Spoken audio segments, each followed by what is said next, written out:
Hello guys, അൻസാറാണ്. രാവിലെ തന്നെ കർമ്മ റോഡ് പോവല്ലേ എന്ന് ചോദിച്ചപ്പോ ഓടി വന്ന് ചാടി കയറിയതാണ് ഇത് രണ്ടും. ഇപ്പൊ സമയം ഏകദേശം 6 മണി ആയിട്ടുള്ളൂ. കർമ്മ റോഡിന്റെ മോർണിംഗ് കാഴ്ചകൾ നിങ്ങൾ കണ്ടിട്ടില്ല. അതൊരു പ്രത്യേക വൈബാണ്. അപ്പൊ നേരൊക്കെ നല്ലോണം വെളിച്ചം വെച്ചു. ഞങ്ങൾ ഏകദേശം അവിടെ എത്തി തുടങ്ങി. നേരെ പാലത്തും എത്തിയിട്ടാണ് വണ്ടി നിർത്തിയത്. ഇപ്പൊ തോന്നുന്നു കുറച്ചുകൂടി നേരത്തെ എത്തായിരുന്നു, കാരണം മഞ്ഞും കൂടി ഉണ്ടെങ്കിൽ പാലത്തും താഴത്തേക്ക് നോക്കുമ്പോ കാണുന്ന കാഴ്ചകളുടെ വല്ലാത്തൊരു ഫീലാണ്. രണ്ടും കൂടി കാഴ്ചകൾ ആസ്വദിച്ച് നിൽക്കുക. ഞങ്ങളുടെ ബാക്കിലായിട്ട് സൂര്യൻ ഉദിച്ചു വരുന്നതും കാണാം.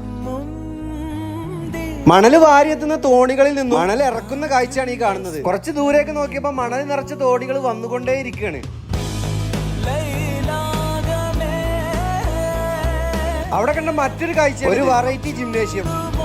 പിന്നെ പോരുന്ന വഴിക്കുള്ള ഒരു ചരിത്ര സ്മാരകമാണ് മണിക്കിണർ. 9:30 to 5 മണി വരെയാണുള്ളത്. ഞങ്ങൾ എത്തിയപ്പോ 8:15 തുറന്നിട്ടില്ല. അപ്പൊ പുറത്തു നിന്നാണ് കാഴ്ച കണ്ടത്. മാമാങ്കത്തിൽ മരിച്ചു വീഴുന്ന ചാവറുകളുടെ മൃതശരീരങ്ങൾ ഈ കിണറ്റിലിട്ട് നിറച്ച ശേഷം ആനകളെ കൊണ്ടുവന്ന് ചവിട്ടി താഴ്ത്തിയിരുന്നു എന്നാണ് ഐതിഹ്യം.